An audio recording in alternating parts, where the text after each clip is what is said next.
Tardes, compañeros, compañeras.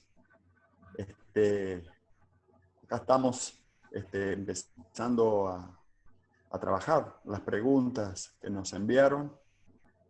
Y en relación con eso, entrando directamente al tema,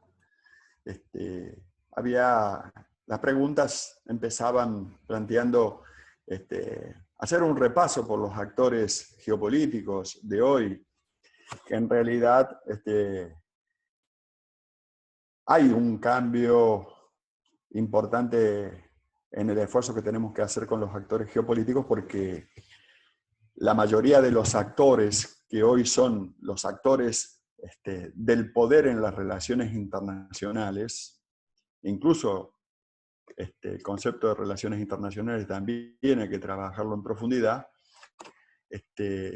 de los 4 grandes actores decisivos, protagónicos, en la construcción de la nueva realidad del poder mundial, nosotros tenemos solo uno que podríamos caracterizarlo desde lo geográfico, es decir, el continentalismo norteamericano, ese unipolarismo financiero norteamericano, en un proceso de declive estratégico, pero que en el último año y medio ha recuperado iniciativa táctica, particularmente desde fines del 2019 para acá, pero acá el concepto central es su declive estratégico, porque los continentalismos son actores del pasado, en términos, ya fueron actores estratégicos ascendentes y hoy se encuentran en una profunda crisis.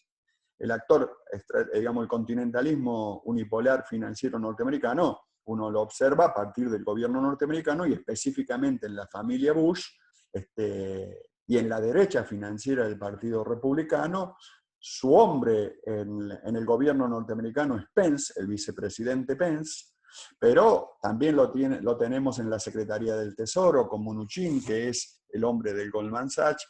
E históricamente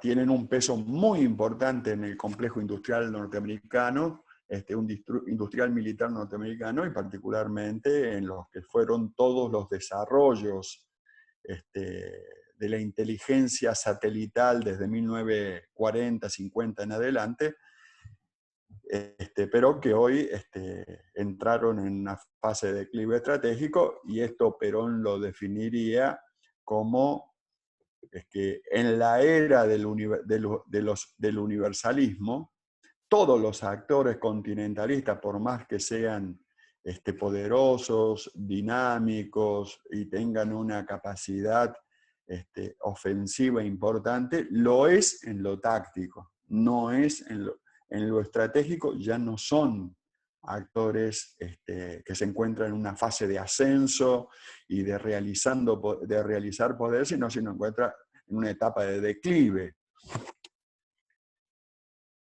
Por lo tanto, este es el único actor que uno podría caracterizarlo desde el punto de vista geográfico y localizarlo en Estados Unidos, pero este continentalismo norteamericano uno lo define y lo caracteriza a partir de que controla a Canadá, controla a México, incluso tiene una fuerte decisión de controlar toda Sudamérica, Argentina, Brasil, Chile, Bolivia.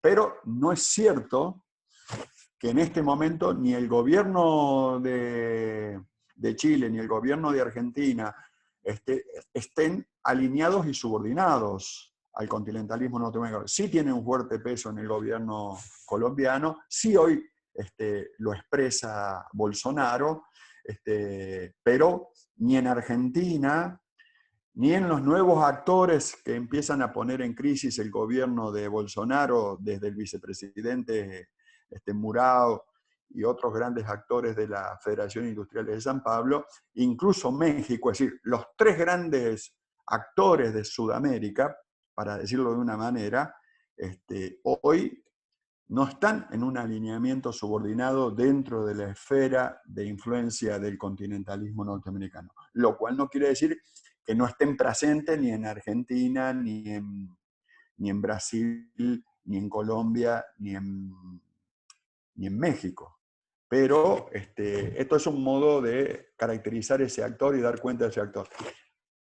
Para después pasar y decir, bueno, la oligarquía globalista financiera unipolar, uno no la puede definir desde el punto de vista geográfico, por lo tanto lo tiene que definir desde la caracterización de ese actor estratégico. Las grandes transnacionales financieras globales que operan particularmente controlando y monopolizando los bancos centrales de todos los países, cuyo centro de gravedad central es el banco, el BIS, el Banco de Inversiones y de Asientos y de Inversión, el Banco Internacional de Depósito, el BIS, que es el Banco Central de los bancos centrales. Es decir, normalmente, es decir, el modo de caracterizar este actor, esa oligarquía financiera global, es dar cuenta de su peso en la City financiera, en los bancos centrales de los países. Uno dice, ¿cómo yo garantizo que las transnacionales globales tengan menos poder en Argentina? Bueno, cuando no tienen poder en el Banco Central de la Argentina. ¿Y cómo se manifiesta esto? Y bueno, cuando yo logro que el Banco Central argentino, cuando emite pesos, no esté obligado a darle esos pesos a la gran banca privada, es decir, a las transnacionales financieras globales, para que ellos administren el crédito hacia los pequeños empresarios argentinos y los distintos actores de la comunidad argentina, ¿no? Ese es un primer gran indicador. El segundo es tener una capacidad de monitorear lo que se llama la banca en las sombras, es decir, la banca transnacional de inversiones que trabaja a partir y opera de paraísos fiscales. Entonces, esto que empezó a hacer Cristina entre el 2012, 2013, 2014, que llevó a lo que fue el tema de Iron Mountain, que es monitorear y estarle supervisando permanentemente que la banca financiera, esa banca que no tiene formalidad y por lo tanto no hay modo que los instrumentos legales puedan hacerle un seguimiento, bueno, empezar a hacer un seguimiento de todos modos y limitar su capacidad de operaciones con la City financiera de Montevideo, que es de alguna manera el punto de apoyo de la timba financiera. Porque la City financiera de Buenos Aires, es decir, de la ciudad autónoma de Buenos Aires, para lo cual se desarrolló toda la Constitución de 1994, que es la Constitución de la derrota en la Guerra de Malvinas, donde las grandes transnacionales financieras imponen su poder. El diseño de la ciudad autónoma, que es la negación de la capital federal, el diseño de la ciudad autónoma está hecha desde el punto de vista jurídico, político, para que su grado de autonomía respecto de los poderes nacionales, es decir, del sistema institucional político nacional, sea muy bajo o ninguno. Es decir, ese pacto donde esos acuerdos que tienen forma jurídica en la Constitución de 1994, que dice que los acuerdos internacionales tienen prioridad sobre los nacionales, bueno, le da un grado de autonomía digamos, a la City financiera de Buenos Aires, por fuera de los alcances y el monitoreo del gobierno nacional electo. Es decir, ese gobierno de la City financiera de Londres, que después termina controlando el Banco Central, le permite tener una autonomía incluso del gobierno nacional argentino elegido en voto general y democrático. Bueno, ese es el modo en que opera. Por lo tanto, recuperar el Banco Central, recuperar los grados de monitoreo de la banca financiera o la banca de timba financiera, para que solo exista la banca comercial y en relación a los actores industriales y productivos, es todo un desafío que hoy las condiciones internacionales están dando para que podamos avanzar en ese sentido. Pero estamos pudiendo avanzar porque el grado de enfrentamiento entre esa oligarquía continental norteamericana,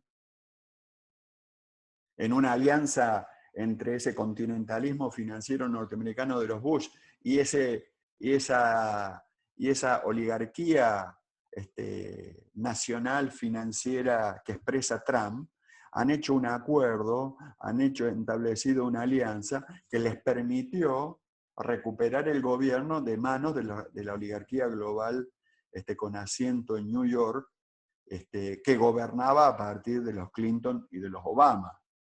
Entonces, ese nivel de enfrentamiento que se ve entre 1997 y el 2001 y después en el 2008 es el que abre una confrontación profunda, estructural,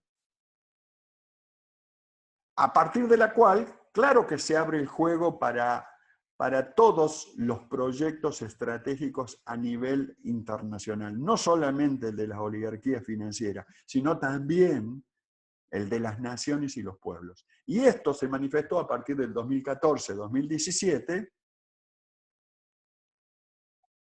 con el ascenso de esto que vamos a llamar el multipolarismo poliédrico pluriversal de los BRICS y el del diálogo interreligioso que nosotros tenemos la posibilidad de ponerle nombre propio a uno de sus máximos referentes, y tal vez el máximo referente, pero ahí hay un diálogo interreligioso que es el Papa Francisco.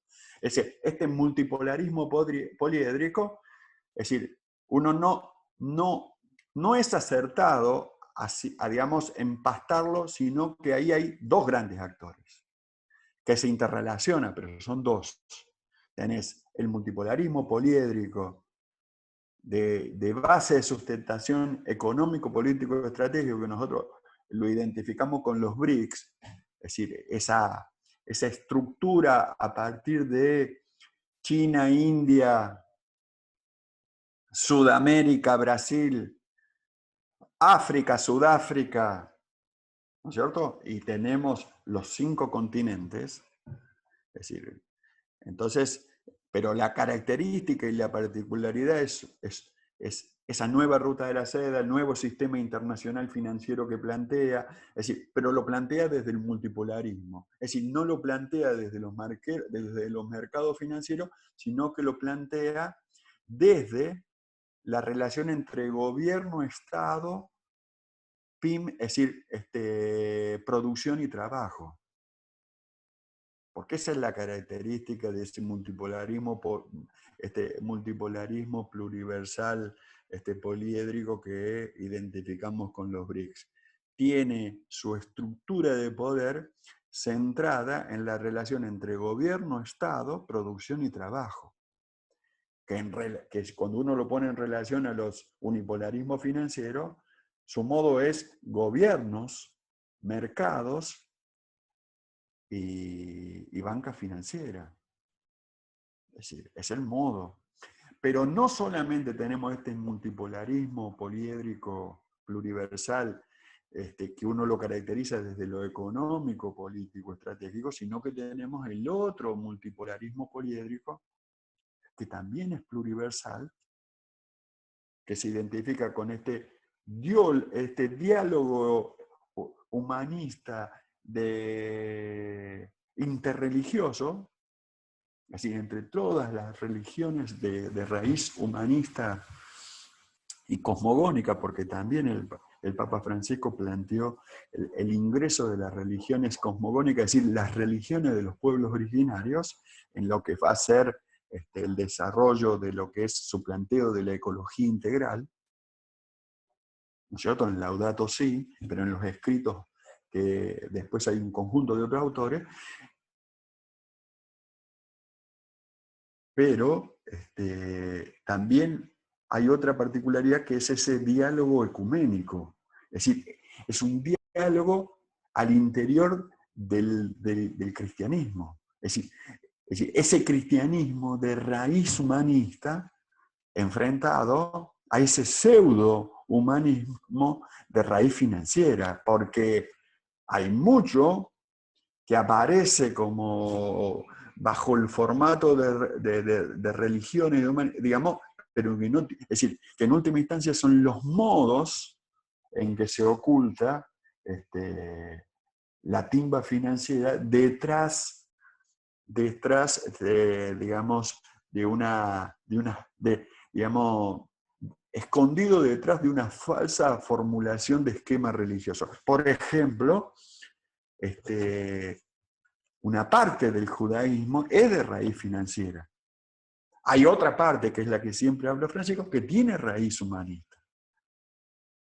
En el caso de las religiones protestantes y su devenir hacia el evangelismo, hay una línea de ese evangelismo hacia el neopentecostalismo que se relaciona directamente con las formulaciones que hace Rockefeller en el 69-74, donde empezamos a observar de qué modo lo financiero, es decir, ese individualismo planteado en que, digamos, mucho más centro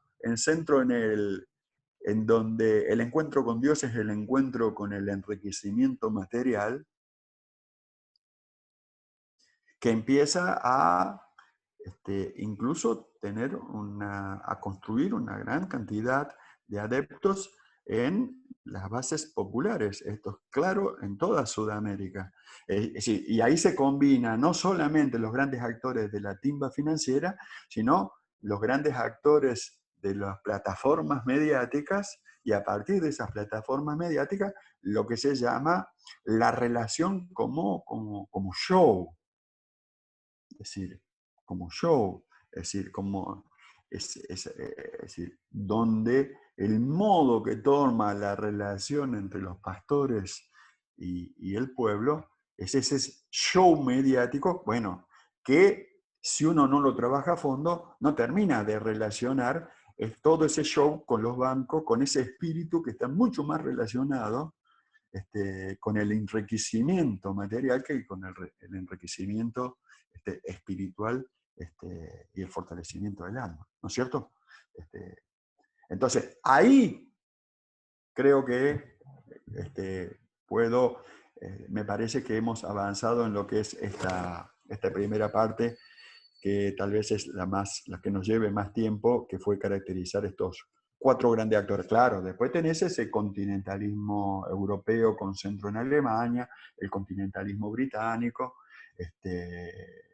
incluso el continentalismo japonés, es decir, que son continentalismos que se encuentran en segunda fase de declive, porque ya tuvieron su gran derrota en lo que fue la Segunda Guerra Mundial. Entonces, de acá paso a otro punto que me parece lo que se llama esta nueva, es decir, en este mundo de crisis, de la emergencia de la etapa de los universalismos, que por un lado desde la perspectiva, desde los intereses financieros transnacionales, se le denomina globalismo, y desde nosotros, desde los pueblos, desde el humanismo, desde la producción, es decir, desde la economía real cotidiana, le llamamos, es decir, multipolarismo, pluriversal, poliédrico, ¿no es cierto? En sus dos grandes componentes. Por lo tanto, eso que Perón plantea en el 72, acerca de que a partir del 2000 nos encontrarán en la etapa de los universalismos, hoy el universalismo en el modo cotidiano en que se lo nombra, o se le llama globalismo desde los intereses financieros, o se le llama multipolarismo poliédrico pluriversal. Lo de pluriversal nosotros lo hemos venido trabajando en términos, ¿por qué? Porque a lo universal dice que no es decir, ese universal no es una relación donde hay una sola voz, sino que hay una pluriversalidad de voces, una pluriversalidad de actores, una pluriversalidad de intereses y de modo de abordaje, y por lo tanto, que tiene mucho que ver con esa definición de poliédrico. Y esas voces no son iguales, es decir, tienen distinta magnitud, distintas características, diversa y heterogénea composición, historia. Por lo tanto, eso es importante tenerlo. Pero bueno, cuando uno dice estamos en la etapa de los universalismos, es decir, sea globalismo o sea multipolarismo pluriversal, lo que estamos diciendo es que estratégicamente solo los actores globales y pluriversales son los que se encuentran en ascenso estratégico, y los continentalismos todos están en declive estratégico. En ese sentido, en la etapa de los universalismos, es decir, del pluriversalismo, ¿cuál es su principal característica? Que el pluriversalismo no existe por fuera de lo nacional, necesita de lo nacional, necesita de las naciones, de los pueblos con sus identidades nacionales. Es decir, el poder pluriversal se nutre de los pueblos, de las naciones, es decir, esa nacionalidad, esa identidad, ese modo en que se fue, digamos, desarrollando esa identidad y esas capacidades en todos los pueblos a partir de muchos siglos.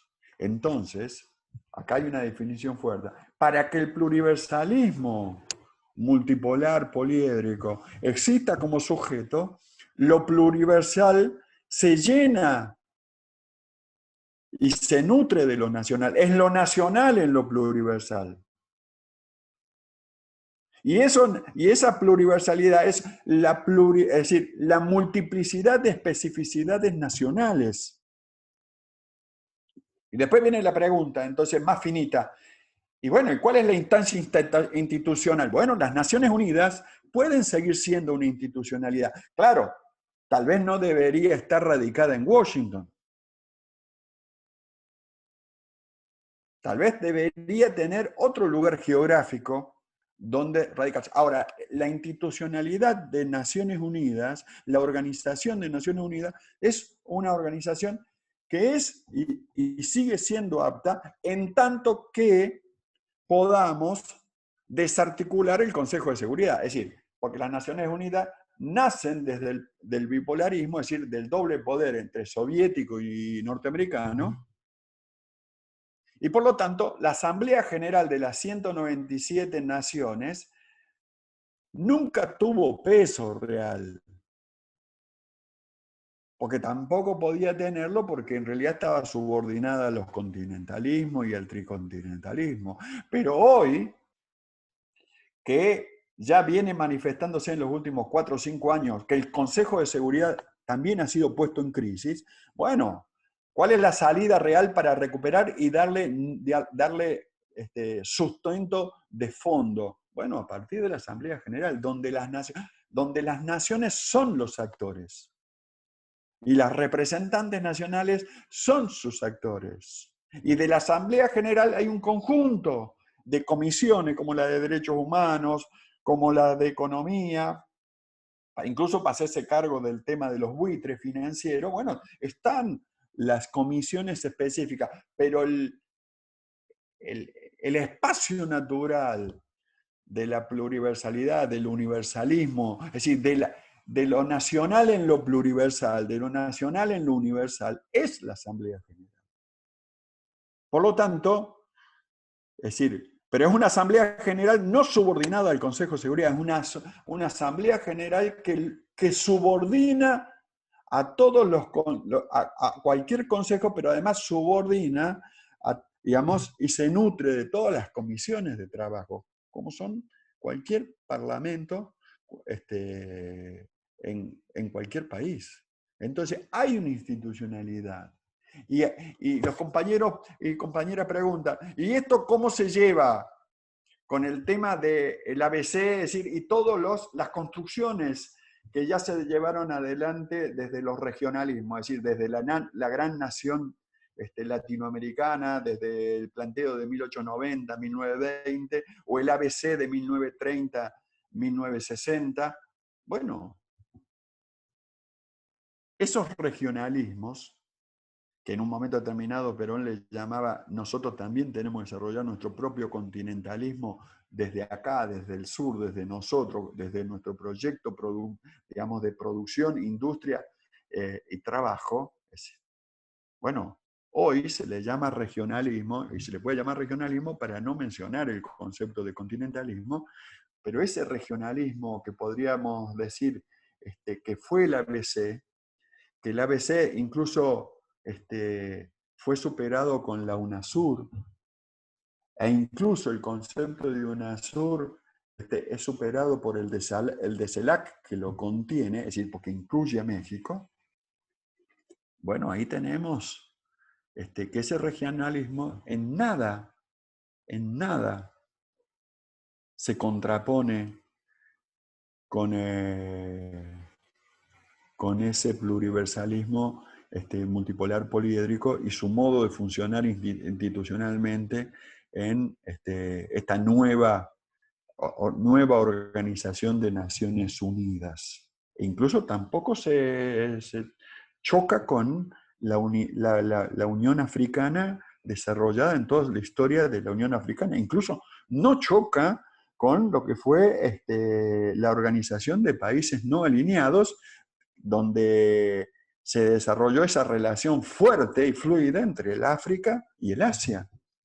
Todos esos regionalismos, digamos, hasta que se demuestre lo contrario, digamos, que realmente obstaculicen, son historias que viabilizan, potencian, porque en realidad para el caso de Argentina, nuestra historia es la gran nación hispanoamericana, sudamericana, latinoamericana, es decir, como se llamó en distintos momentos y historia. Por nosotros nacimos como gran nación hispanoamericana desde la Atlanta mexicana o la California mexicana, hasta, podríamos decir hoy, la Antártida, Malvinas e islas del Atlántico Sur, y por eso los pueblos latinoamericanos vivieron la guerra de Malvinas como una guerra de todo el pueblo hispanoamericano. La pregunta ¿es posible que la Argentina desarrolle una política exterior resguardando el interés nacional y regional de los pueblos? Por supuesto, por todo lo dicho. ¿De los pueblos? Sí. En tanto los pueblos, es decir, los pueblos funcionan, es decir, siendo sujetos como organizaciones libres del pueblo, es decir, el pueblo como una multiplicidad de organizaciones libres, una comunidad de organizaciones libres, claro que puede ser el sujeto de lo nacional. Desde nosotros debería ser el sujeto, pero no está dado. Eso es una construcción que hay que hacer, que hay que construir, y no solo desde el punto de vista material, sino desde el punto de vista espiritual, desde el punto de vista de los intereses estratégicos, de las visiones y de los valores. Pero está, porque si decimos que la Organización de las Naciones Unidas se nutre de lo nacional, bueno, lo nacional, lo importante es nutrirlo de pueblo, de ese pueblo que produce, que trabaja, que educa, que sana.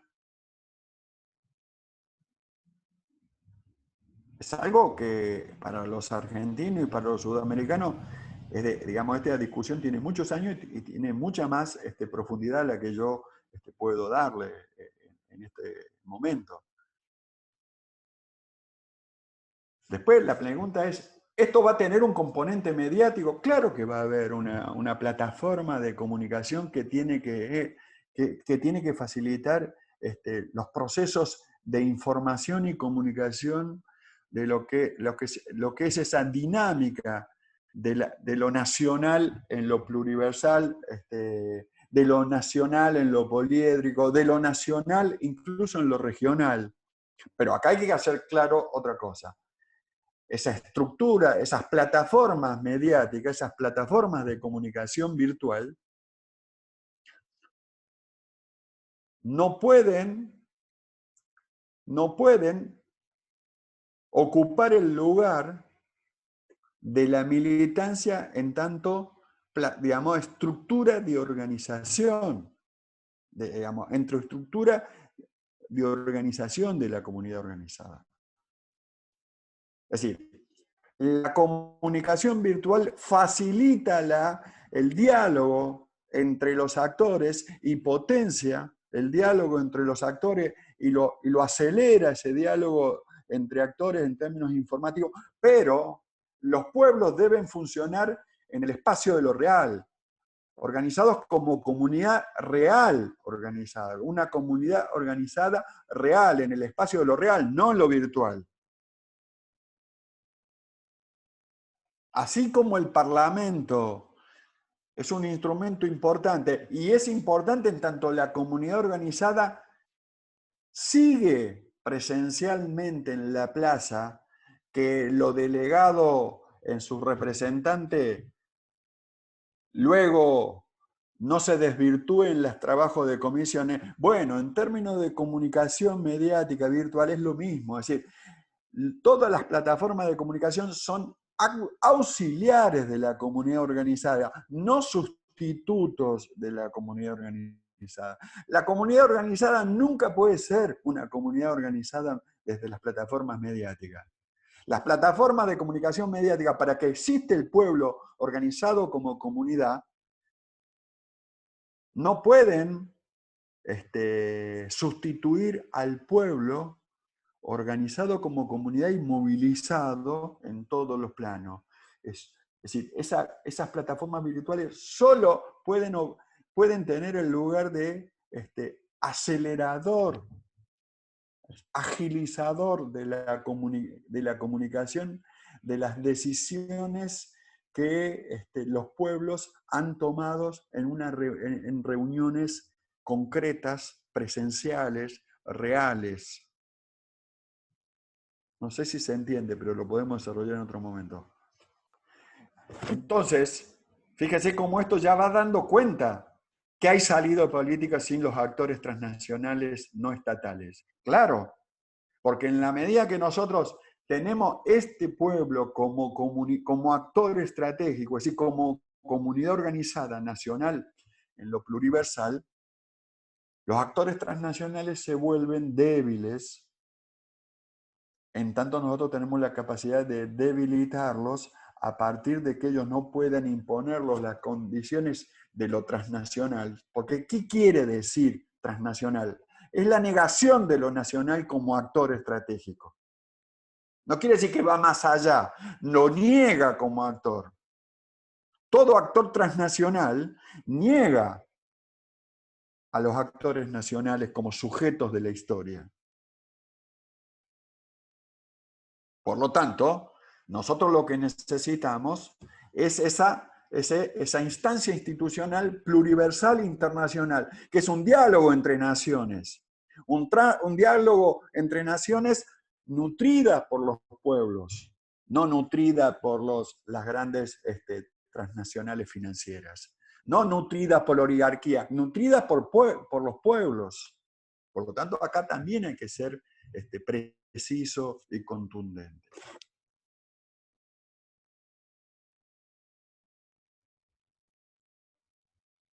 Bueno, a partir de acá, cuando uno dice, bueno, ¿cuál podría ser la relación de China, Rusia y Estados Unidos con Argentina? Bueno, a partir de que la Argentina recupera capacidades digamos, de ser un actor soberano y popular, es decir, desde lo nacional, porque nosotros cuando hablamos de lo nacional y popular queremos decir que el pueblo organizado es el que toma, el que define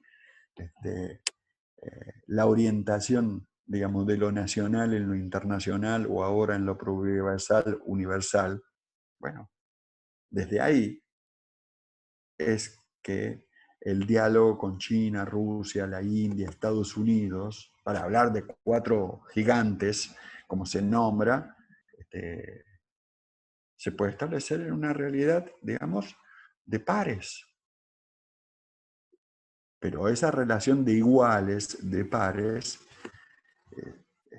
es a partir de que la Argentina resolvió, digamos, que se expresará como desde los intereses nacionales y populares, y ya no de los intereses financieros, transnacionales y oligárquicos. Entonces, en ese sentido, China necesita, la China de Pekín necesita a la Argentina, la Rusia de Moscú necesita a la Argentina, incluso los Estados Unidos de Trump necesita a la Argentina. Claro que cualquier otro actor también puede expresar los intereses oligárquicos de cada país con respecto a la Argentina, si la Argentina no puede expresarse de modo soberano a partir de esa soberanía que le da el actor nacional y popular. ¿Cierto? Entonces, cuando uno dice,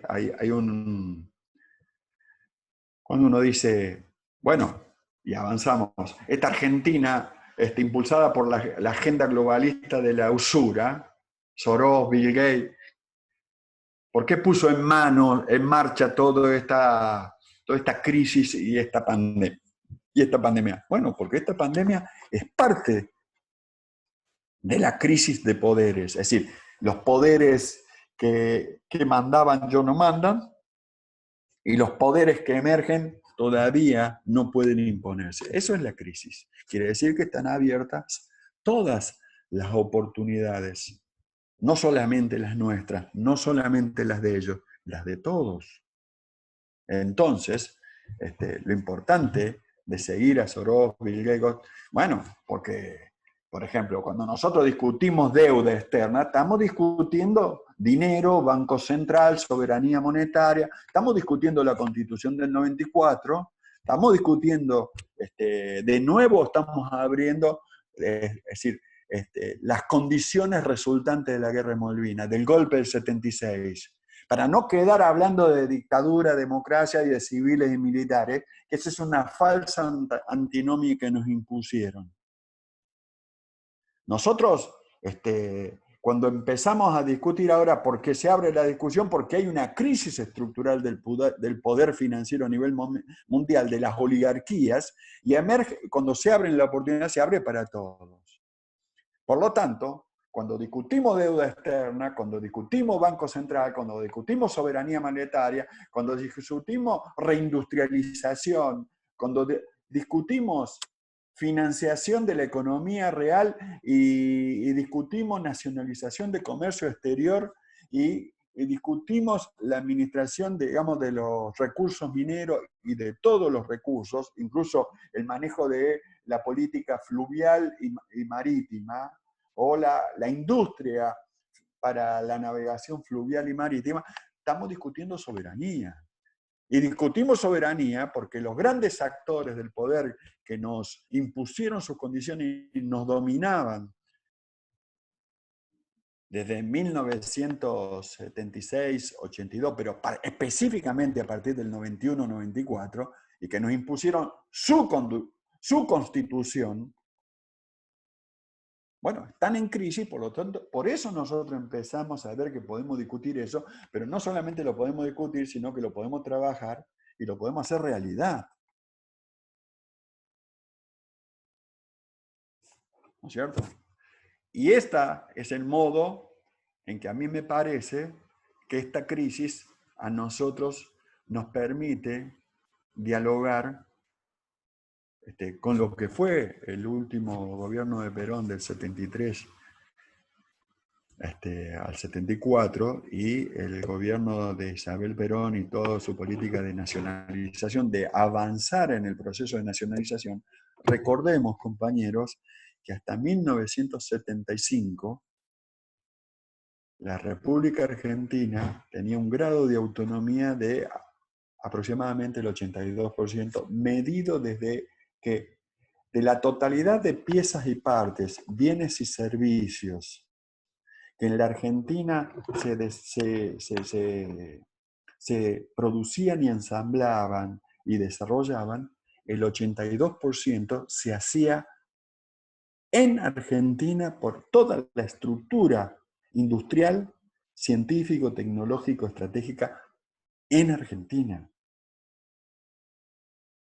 Eso es lo que perdimos del 91-94 para acá, donde se impusieron los poderes transnacionales financieros oligárquicos. Y eso es lo que tenemos que recuperar. Pero eso se recupera desde la política, teniendo claro la estrategia y lo que se llama la situación internacional.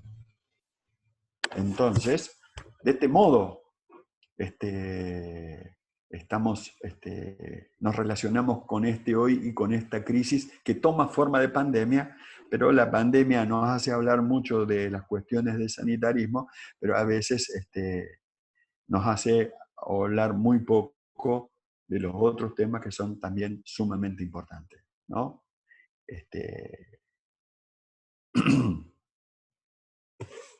Por lo tanto, cuando uno dice, están dadas las condiciones para empezar a pensar y armar proyectos en términos de nacionalización de recursos, por supuesto. Están dadas todas las condiciones para empezar a pensar y desarrollar políticas y estrategias para nacionalizar recursos. Es decir, incluso nacionalizar recursos y capacidades soberanos, es decir, desarrollar organización, desarrollar formación, desarrollar preparación, digamos, de la organización, de los cuadros y incluso en los diálogos bien extensos con todos los actores sociopolíticos en la Argentina.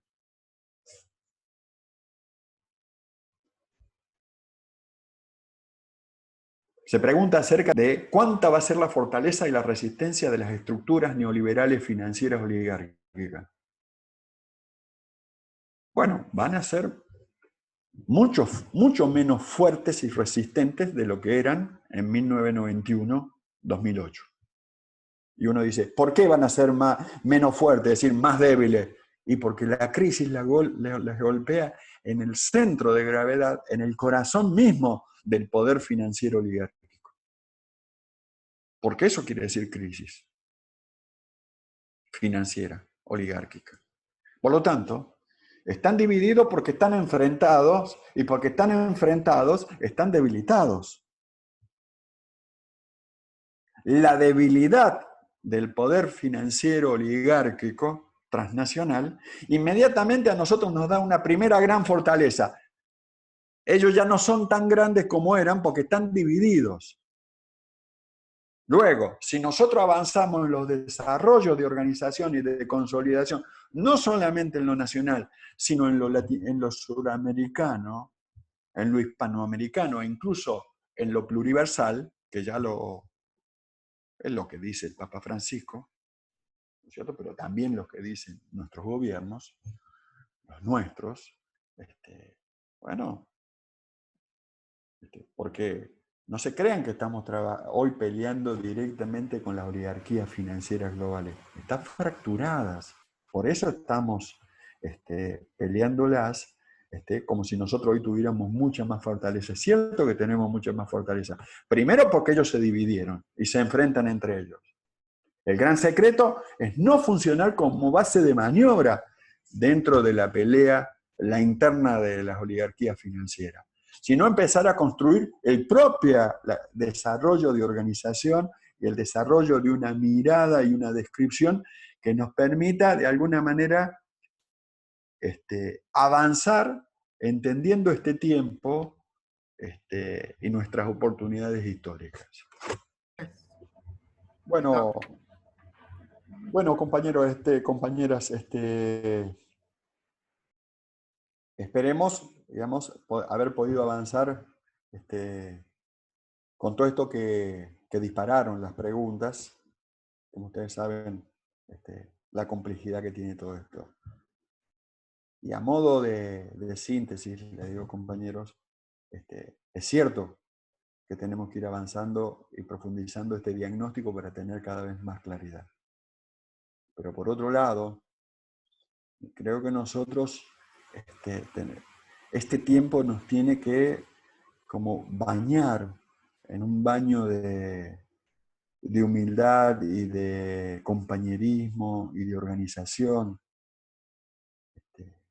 de abrazos para la lucha que ya estamos dando y la que tenemos que seguir dando para profundizar todo esto. No solamente para defender el gobierno que hemos conseguido ganar, sino incluso para profundizar esto de lo que se llama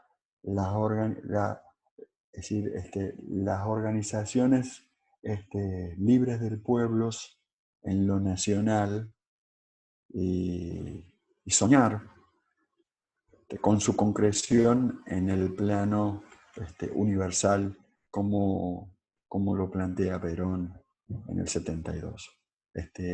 Nosotros tenemos que pensar eso, porque eso, además del diagnóstico, viene acá la concepción histórica que nosotros tenemos, que hoy es más posible que nunca, pero que necesita de nosotros no solamente un diagnóstico riguroso, sino más fe que nunca, más hermandad que nunca, más militancia que nunca, más abrazo, compañero, que nunca. Gracias, compañero, y seguramente esta la estaremos siguiendo cada vez que nos juntemos y cada vez que nos hablemos. Un gran abrazo para todos y para todos. A vos, Walter, muchas gracias y bueno, nos estaremos viendo en la próxima. Bárbaro Pablo, bárbaro